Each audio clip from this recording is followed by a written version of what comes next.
Podcast. I'm your host, Tyler Rollison, also known as T-Roll. And tonight I am joined by my very good friends. First of all, we got Justin Sandoval, aka Sandy, in the building. To my right, we also have Anthony Amato. We like to call him Shamato.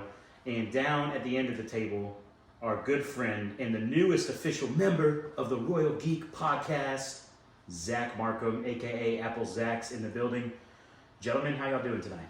Great, man, great. I feel like Markham must be like riding a high right now or something. Like he's on the Royal Geek Podcast, like Delta 8 style, man. That's incredible. Yeah. This is nothing like it. Synthetic, baby. Yes, sir. Yes, sir. Well, ladies and gentlemen, welcome to our first official video podcast. Yeah. Right? Yes, it's going to be the number one release. We played around with some video in the past, and you might see some of the raw videos that we've done on some previous shows where we were practicing, but we officially have a YouTube channel up live now. Well, I shouldn't say that, but I think it's live. Hopefully, if you're listening to the audio version of this, there is a good, solid chance there's also a video version. So go and search the Royal Geek Podcast on YouTube, and you can find us there. You can finally see our beautiful faces. Lovely. Take it in, fellas and ladies out there. I doubt there's zero lady listeners out there. There is, aside from your wife, yeah. Oh, yeah. There is, which by the way, shout out to your wife. She's been like MVP of the podcast in the last month, so we really appreciate that. But there is a reason we have primarily done just audio, and it's because outside of Justin, none of us are really attractive looking fellas. I wouldn't go that far. I don't know, man. Yeah. I don't know. There's a reason I'm wearing a hat. I got a receding hairline. It's bad. Concealed. Yeah, but hey, we're really happy to finally be doing video, and we're thankful for all the now viewers and listeners who are tuning into the podcast. Fired up to be here, and tonight we are going to be reviewing episode number 1 of She-Hulk, Marvel's newest series. Keeps going, Marvel. Yep. Yeah, so you guys excited to talk about? You can't stop the Marvel train, man. It just keeps going and going and going. Yeah, it's like there's a new series every month or so. Yeah, basically every quarter. Yeah. You're getting new content from Marvel. Love it. We're here to review it all. So big shout out to all of our listeners, all of our viewers, all of our friends who come on back to the Royal Geek Podcast. We're excited to go down this journey with you. So let's do it. Episode number 1 of She-Hulk is called A Normal Amount of Rage. I believe I said that right? Yes. Oh, yeah. All right, good. Look at you go, man. I know, man. Spoiler warning. Here's your spoiler warning, all right? This is it. I mean, you know. Right off the jump. Yeah, we're not going to do a spoiler-free review. This is straight spoilers all the way. What do you guys think of this first episode? I can already tell you my prediction for this series. You ready for this? First episode, it was enjoyable. I enjoyed it quite a bit, right? It was had a lot of comedic relief, a lot of cool action scenes, and visually, yeah, I think the graphics were a little better than the trailer. I did like that. Second episode is gonna be like amazing. It's gonna hook us. We're gonna be like, wow, this is incredible. Episode 3, we're gonna be like, this may be the best MCU show that is out right now. Yeah. And then episode 4 is gonna hit, and we're gonna be like, wait, what? Is it really gonna be the best? And then episode 5, we're gonna be like, okay, I'm done with Marvel. I'm over this. Marvel doesn't exist anymore. And then in episode 6, we're like, wow, that was such a good finale. This is probably the 3rd best MCU show. Is it just a 6-episode series? It said that there's 9 episodes. 9? Yeah. Oh, well, you know what? So you're wrong. Then maybe it's going to actually fulfill and land an ending. Like, Yeah, maybe they can land it since that was one of the biggest problems is that they've been having trouble, and we've been begging Marvel to give us just a couple more episodes, like 1 or 2 more episodes. Could have, bumped up, especially like Moon Knight and a couple other shows that, just felt like they just didn't have enough time. They ran out of runway, is what it seemed like for a lot of the shows. For a majority of the shows, But I did enjoy the first episode. I really did. Yeah. So, Marco, what you think? It was a great intro. I think it's going to be really comedic. I think it's going to have some really good action scenes. I think it's going to be not what we're expecting it to be. It's going to have some twists and turns in there. I did like the fact that in the first intro, like they added Jane Foster in the intro. She was like the 4th female lead, I believe. Oh, with the Marvel credit roll? Opening credit? Yeah. Okay. I didn't notice that. I'm numb to the Marvel Studio flip. I'm numb to Jane Foster, so over it. Could honestly care less. Yeah.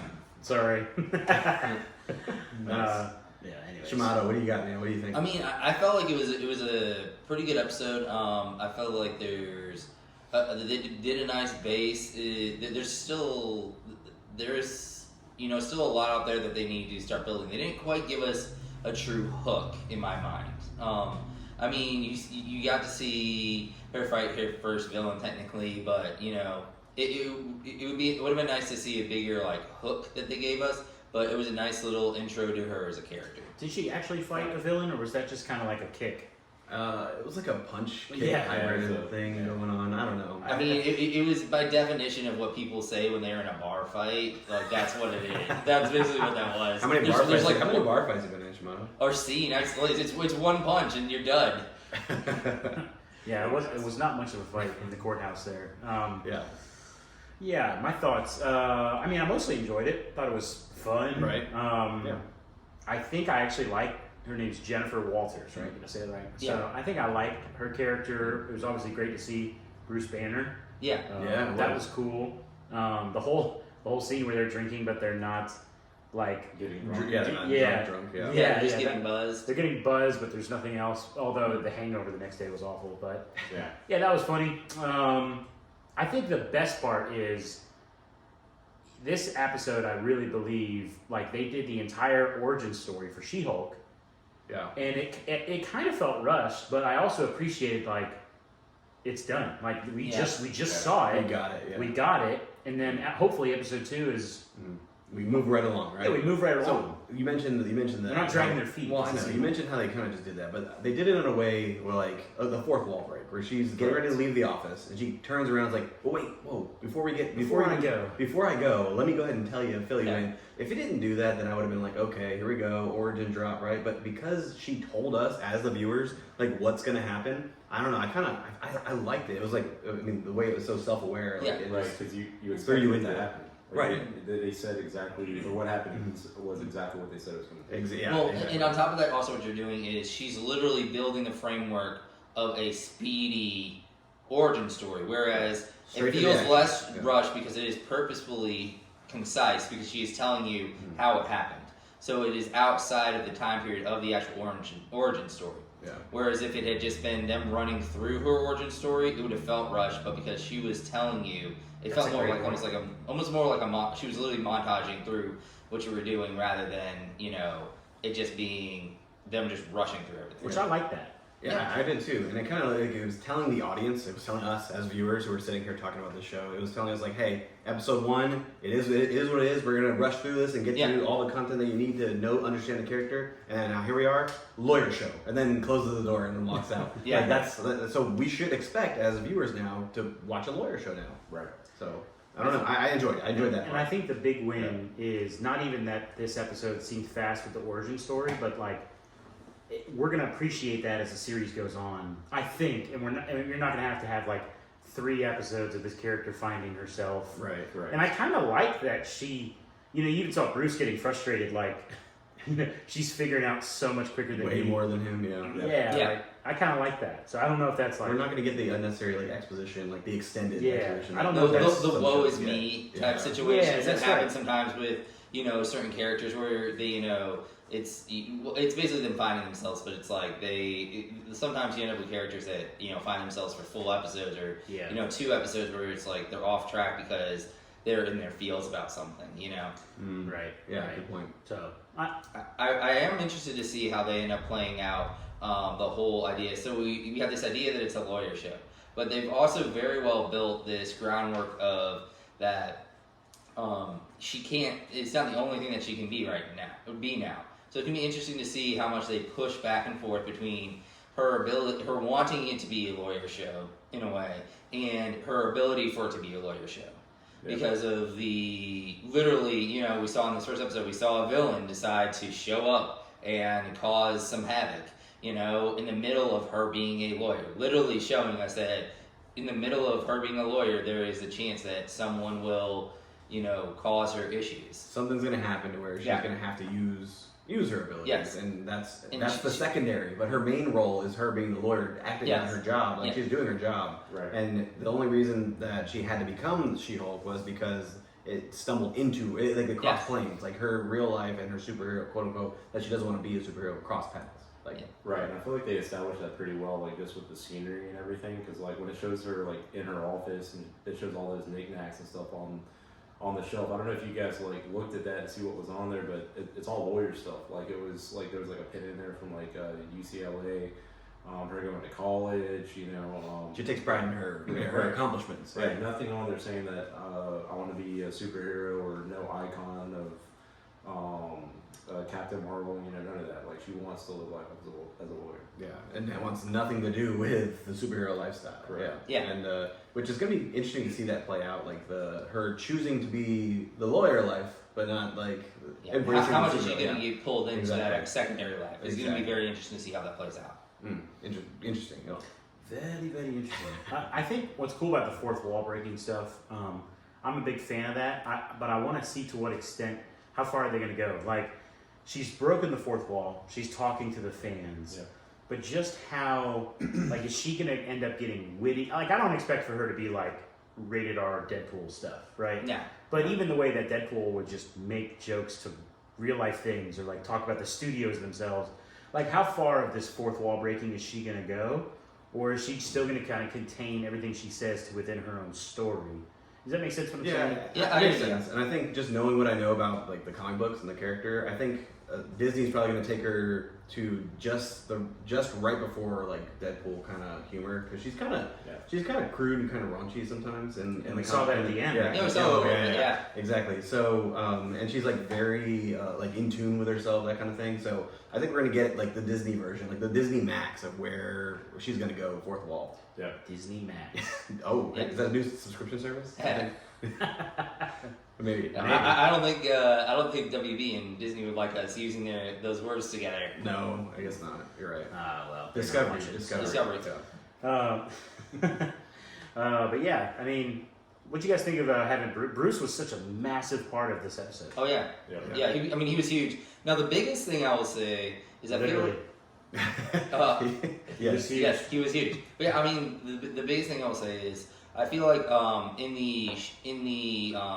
the trailers that we've seen here, it seemed like he was going to be a bigger part of the entire show. But it also seemed like a lot of his part was wrapped up by the end of this episode. So I feel like there's a decent chance we may not see him, except for maybe one like quick, pop in later in the show. Maybe like a video call or something like that. I could totally see Disney doing that. Listen, Bruce for the money. Bruce Banner is going to be Don Cheadle in Falcon and Winter Soldier. That's what it is. Episode 1, he's in there to do that kind of thing. He had more of an intense role. Yeah. And I did really like how, like I said, the show is going to be very self-aware, and how he's like, oh, Smart Hulk. And then she's like, he's like, I didn't give my name that. I didn't give myself that. He kept saying it. Implied acceptance or something like that. Exactly. I think you needed to, like, Bruce had to be in like this first episode, with her the majority of the time, just for the origin story to make sense. Because like in the comics, like she became She-Hulk because she was shot by some thugs or whatever, and Bruce donated like his blood to her. Right. And I think with this version of Bruce, like this version of his character, he would never willingly donate his blood. Yeah. So for the fact that that they were in a car crash, he had that device to keep him as Bruce, where like some blood leaked out and caused her transformation. I think that makes a lot of sense for the character development and everything else moving forward with the story. Yeah, it's interesting the way they chose to do that. I mean, they could have gone the thug route. They could have done that. Yeah. But then, and that could have maybe inspired the lawyer in her, that kind of thing, right? But they went with this route, and I mean, I'm okay with it. But the interesting thing is how the car crashed, right? Yes. The Sakaran ship that just came out of nowhere, and Bruce is like, oh, it's a Sakaran ship, and then like they swerve out of the way, like that kind of thing. He said something about like a message vessel or something, like it's like it's delivering a message or something like that. I mean, it looks very much like the pleasure vessel that. That's the first thing I thought. that he had from Ragnarok, 100%. I mean, it was basically the same model. Yeah. Yes. So I think this was mainly like an Easter egg drop, hinting at Hulk. What is it? World War Hulk. Yeah. Because there's rumors about that going on right now. There are. Interesting. That could be the start of it, where he goes back and finds that ship and investigates. And they start that storyline. Interesting. I like that actually, because he's gonna obviously have to be off world. I wonder if we're actually gonna get that. If that's actually gonna happen. We'll find out. Which would give us an interesting way for her to be kind of almost the pseudo replacement for the Hulk in an Avengers movie, as they have kind of brought up, is like maybe he's off world doing World War Hulk stuff, and she ends up getting basically enlisted because she is the Hulk representative. she is the closest thing to the Hulk. Well, hopefully she doesn't get slapped around like Hulk did when Thanos came onto the scene. No. He never got his redemption, by the way. I still feel I that know. to this day. Like, why did he not get his redemption? Like Thanos? Almost every character had a spot in that battle in Endgame except for Hulk. Yep. I think they gave him the snap. Like I think that was the thing. Like yeah, but it's not as good as him in full range. Trust me, I'm I with you. wanted to see him just smashing on Thanos, but it never I'm with happened. you. So Never something, happened. something completely unrelated. All right? Mhm. How cool is it? Are the Cheetos and chopsticks? Like that's genius, right? It's genius. I mean, it's a smart Yeah. idea. It really is. I would have never thought of it. yeah. That's so funny. Although like some people love the Cheeto fingers at the end. I guess for some people Yeah, that's it's like like what a makes Oh, it. okay. Listen, post-COVID, sucking on your Cheeto fingers is not Hey, really I ideal, know. I'm right? telling you, people do it. People Trust enjoy me. it. Trust me, I know. I There are have Cheetos I have a suckers out 5-year-old. there. There's Cheetos like all over the place. So Yeah, there's I still know. some on your couch. that is true, actually. Yes, which I gave him for free. That was funny. Again, stuff like that. Like Marvel's always good at those little funny touches. Yeah. You know what I'm saying? And Like, sure enough, it's man. like subtle humor. The They're connection, good, to yeah. especially like the food world. There's always some like weird like food world connection that they have, Yeah. which is an endearing quality. Did you guys what they notice they were both eating the chopstick, and then when they go clank, he drops his, and she like kind of does like a nice little chuckle, like Yeah. like how Yeah, I you saw dropped that. yours. Yeah, Yeah, I, don't I know. saw that. I thought that was Yeah, just a nice little. I did love like just I like their interaction with each other. Like, and they felt like they did feel pretty naturally like a competitive cousin or sibling type situation that they had going on, where they were able to poke fun at each other, and in a family way. We haven't seen any of that real side for Hulk, so it was nice to see him be able to have somebody that he could do that with. Yeah. Where he's had relationships with people, but it's never really been like I never really felt like it felt like family. Like even with Black Widow, it never felt like a family connection. It felt like something else. There like potentially like a potential romantic relationship or something like that. Yeah. It didn't really ever feel like a true like family or sibling connection to me. And it was nice to see him to actually be able to have that with someone. Yeah, even my wife said it was kind of cool because we've never seen like where Bruce ever lives. Right. Yeah. Right. like- Where do you store the Hulk? Right. Yeah, That's right. And like even the lab he had, like the counters were like up to like Jennifer's Oh, like yeah. chin when You're she right. was just her normal self. So it's, Yeah. that whole place was designed for like Hulk to literally live there and like everything was Yeah. bigger. And, even the uh, Jeep. Yeah, oh yeah, it's true. And how was it like when he just kept mentioning Tony? Like it was. Yeah. Yeah. Tony and I built this together. We built the Gets a bar. little We built the choked bar up. together. Yeah, this was the first time that you actually got to see Bruce like mourn the loss of Tony, and actually Yeah. like, mourn his friend, and it was a touching it was a touching moment. When he hinted about Tony throughout the thing, and then you see like Tony's initials. Oh, To Tony. yeah. To Tony. To Tony. To Tony. Man, that is. Yeah, it was sad. It was sad for sure. Yeah. All right, we've been overwhelmingly positive so far. Mm. So I'm just curious if there's anybody. Not that we have to be negative and just flip a switch, but is there anybody that had some critiques of this first episode?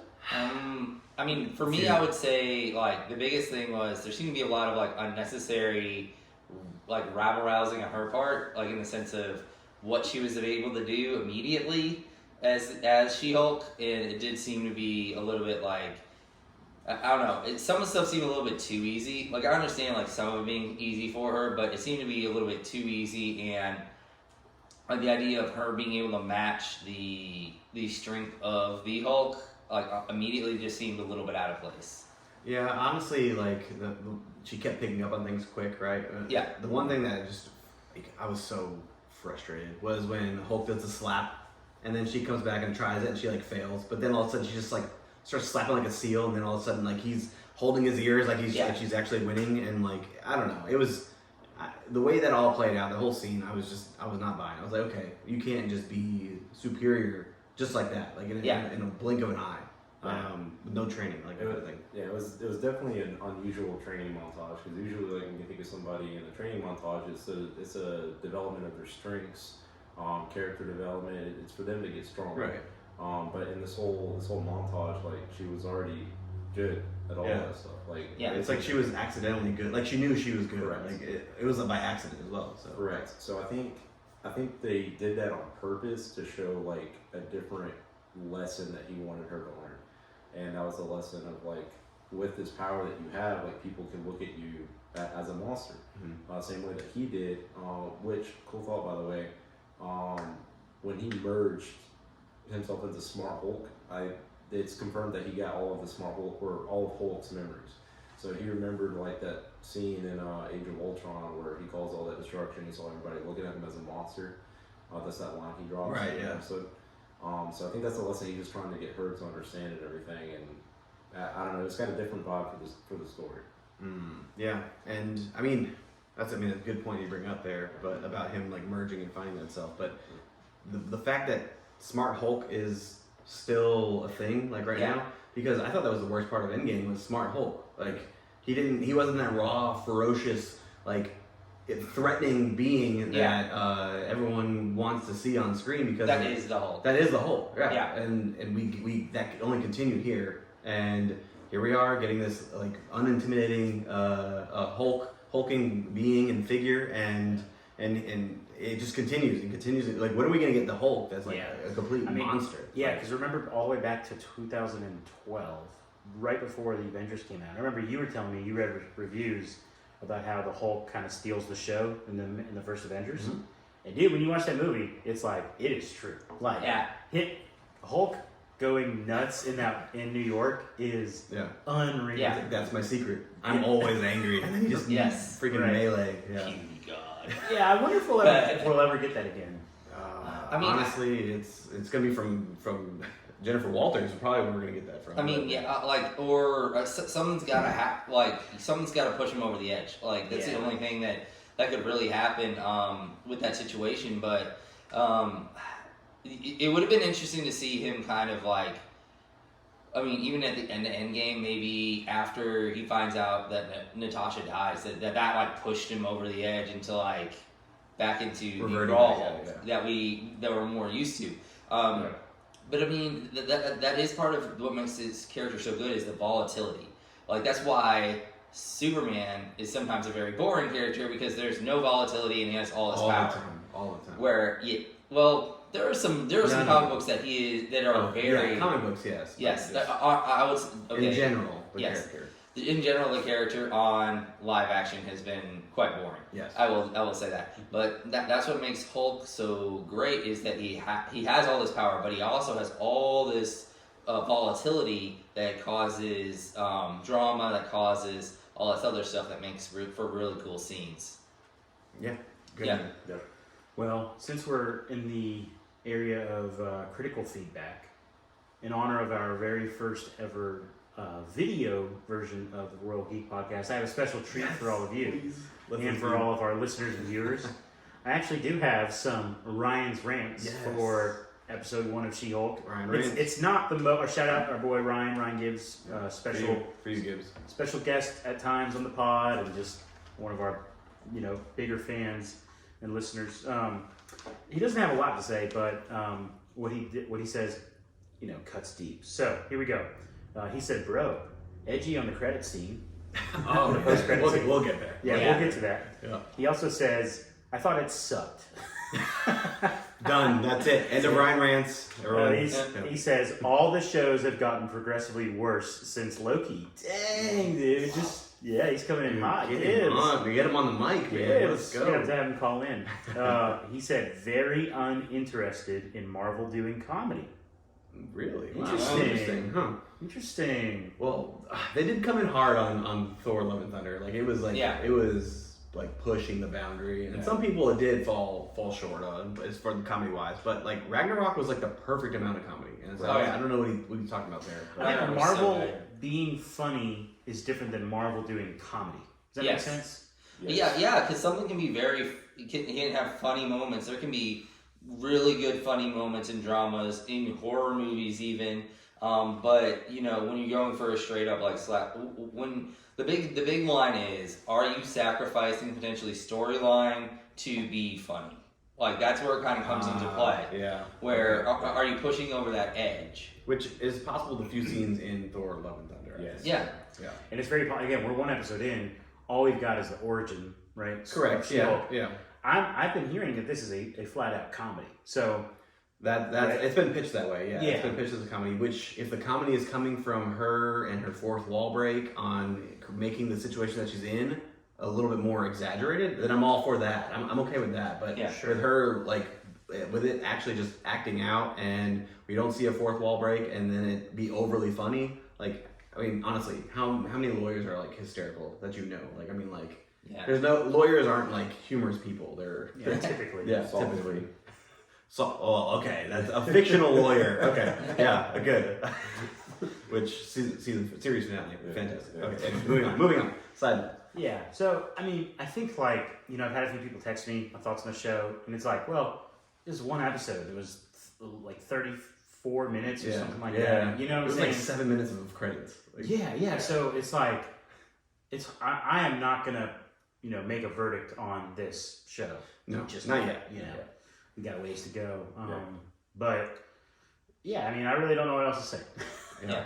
I think the post-credit scene. Yeah, let's talk about that post-credit scene. But it was pretty funny. Like and they actually. It wasn't just a random scene. Like they had they set it up pretty well throughout the episode, and you're like, okay, so where's she going with this? And you're like, okay, and of course we all knew where she was going. Like she believed that Captain America was a virgin.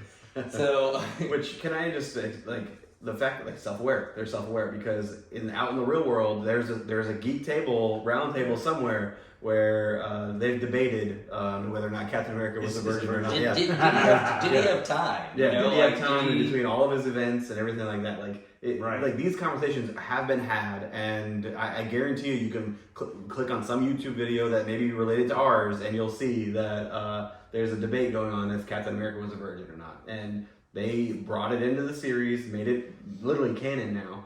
And the fact that she plays up that she's drunk to get the information out of Bruce. Right? Yeah, and it's 1943 USO tour. It's someone on the tour. Yeah. So does that mean? Although to tell you the truth, I would have loved it more if it had just been like he was a virgin up to the point when he went back, and then he was with the love of his life, and that was it. So do you think he went along? Is he talking about Peggy? Is Bruce talking about Peggy? No, I don't think so. No, he's not. So just some chick. Yeah. So start all research. Everybody's combing through Captain America: The First Avenger footage on which USO girl it was. Natalie Dormer. She wasn't a USO girl, but she was. They said it was on the USO tour. Yeah, but she was before he launched the tour, wasn't she? Yeah. They said it was a dancer. Like it was one of the dancers. Okay. That's what Bruce said? Yeah. All right, well. But anyway, if you research this and find out who the girl was, my wife is hurt by that. She's like, he didn't wait for Peggy. Like she was really hurt by that. Yeah, let me wait 90 years. Yeah. No. But like, it's not waiting 90 years. Like if that happened legit in 1943, that means like when he was in love with Peggy, he slept with some dancer. Well, when he went on tour, like Peggy had already gone and done her thing. Like she left him to go and operate a mission or whatever, right? Like it's just not something. He didn't think he was going to. Doesn't expect that from Captain America. It doesn't have the spark. It doesn't have the the crispness, the pureness that we generally associate with Captain America. Now with a different character, that would be fine.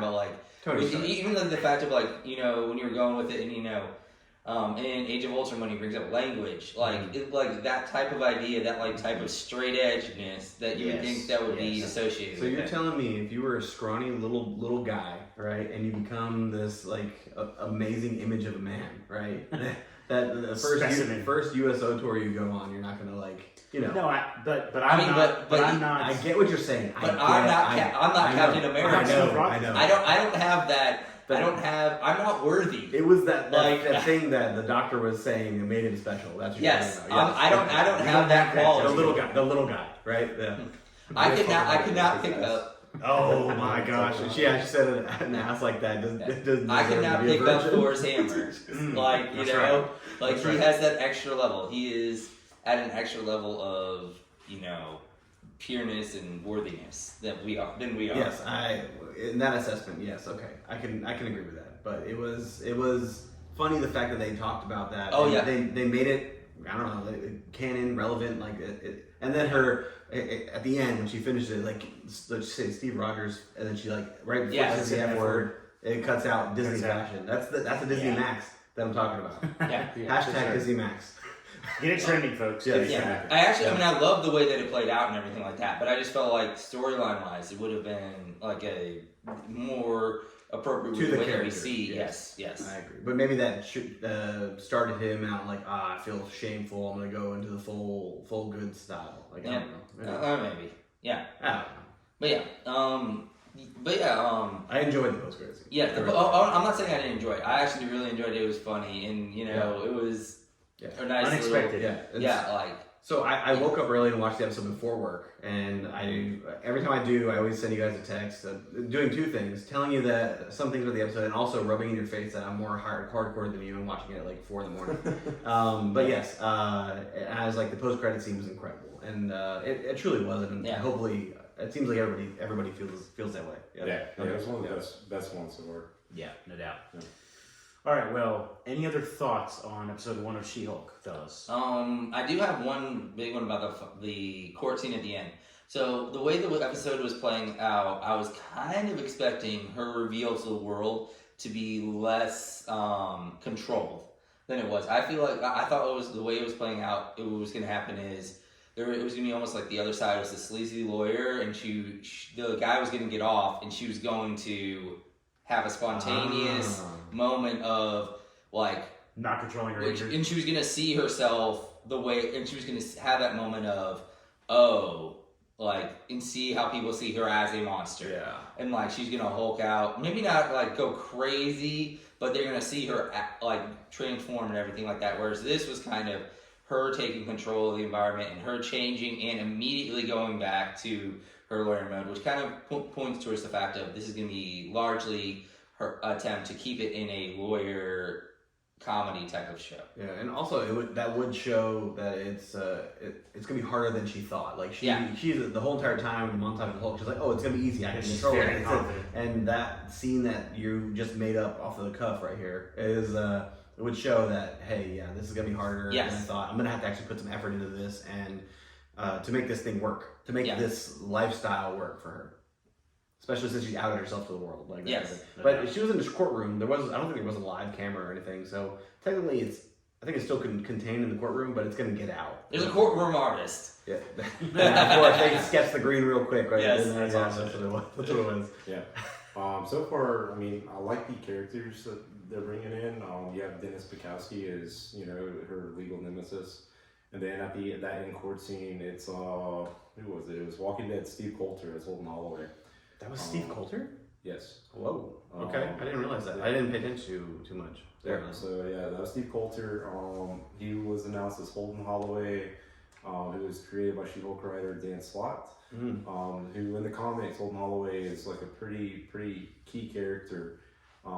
Here he's seen defending the defendant and everything, but apparently in the comics he hires Jen to work at his law firm that deals with metahumans and stuff like that. Which I think is going to be. But it does seem like from the trailers that they're going. Yeah. Correct. Yes. And I think the corporation that they're talking about, the end scene, is the Roxxon Corporation. Oh, yeah. Ooh, please bring in Roxxon. Interesting. It would be interesting because that would be great. They've been hinting at Roxxon for a long time. Yeah, I think we actually see the logo in like one of Spider-Man swinging through the city in Far From Home. Yeah, you see it then, and then you see it. You see it in Loki. Yes. Oh yeah, that's right. Roxcorp or Roxcart.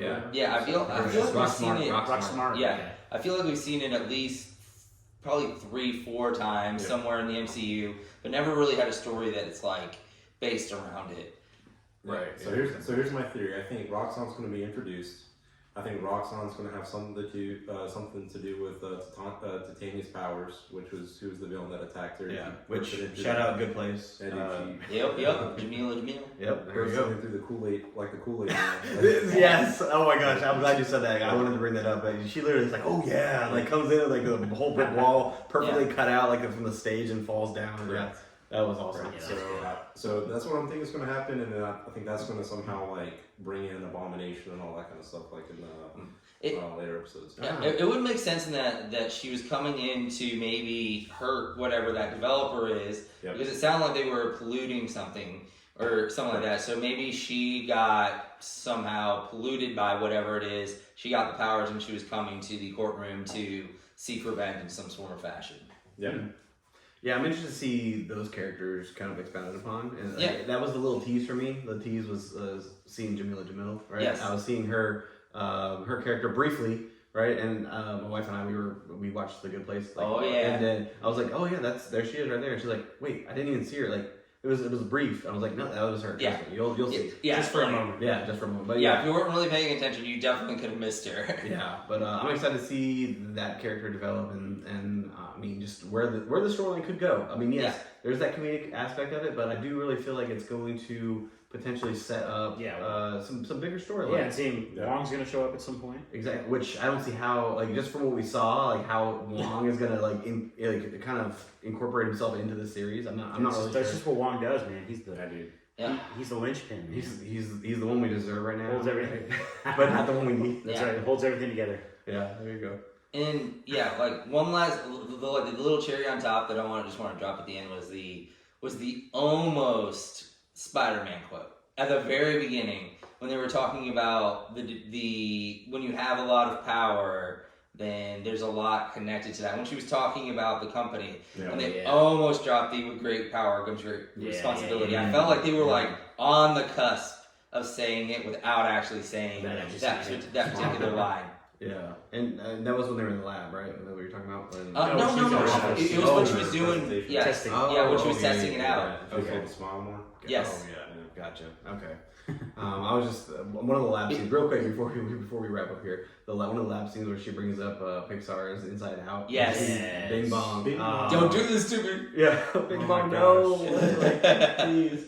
Don't jump. Like that was the fact that obviously Disney owns all these properties. They get to the universe take her do to what the they want moon for me. Within itself. Yes, there you go. Yeah, take what you want. Take her to the moon. Do you think Marvel, obviously Pixar exists, right? So do you think they're watching Disney Plus and they're seeing Marvel shows on there? Or I think Deadpool 100% is. Oh yeah, Deadpool. You're right. Yeah, Deadpool's watching all the Marvel Studio shows, and hey, you know what? What if Deadpool shows up in this? Like she's in the middle of a fourth wall break, and he comes. He's like, "Hey, what you doing? Hey, that's my thing." Yeah, he's like, "Get off my turf." Yeah, basically like that would be pretty fun. And then he walks away, and she's like, "Who was that?" Like, yeah, that would. I don't know. That would actually be great. Why not introduce him? Like, and then she gets like a little bit bigger. Like she's at one size as She-Hulk, and then he says that, and she gets like a little bigger, and he's like, "Oh, okay." And then he's just like, or he's just like, hey, find your own things, sister. You know? That would be that'd be fun. Technically, it was her thing first. So technically, Deadpool stole it from her. Just for the fans that are listening. Look at Markham coming with his research, man. Look at this guy. He did his homework, ladies and gentlemen. I don't think he knows the brand of this podcast. Yeah, we are the average fans. Average Joes. But good job, Markham. You're pulling your weight around here, and I'm glad that you're an addition to the team. So all right, appreciate it. I think it's time to wrap it up, boys. Yes, it's been a fun discussion. Just want to say to all of our listeners and viewers, thanks for tuning in. Thanks for checking out the podcast. Whether you're listening to the podcast, whether you're watching the video on YouTube, we want to ask you to like and subscribe wherever you are catching this pod, and share the podcast with us. Leave some comments down on the YouTube channel. Leave a review on Apple Podcasts, Google Podcasts, things like that, Spotify. Whatever you can do to help us kind of get the word out, that'd be great. And also, follow us on social media. So we're on a lot of the platforms. We're on Instagram. Check. Twitter. Check. Facebook. Check. MySpace. TikTok. We're on TikTok, ladies and gentlemen. Yeah, there you go. I be honest, I don't follow us on TikTok. I don't even have TikTok. But if you got TikTok, go search Royal Geek Pod. We're on all the different social platforms. Help us to grow and join us in this exciting journey. So, with all that in mind, for my good friends Sandy, Shamato, and Applezax, this is T-Roll saying thank you so much for listening to the Royal Geek Podcast. We will see you next time, you peasants.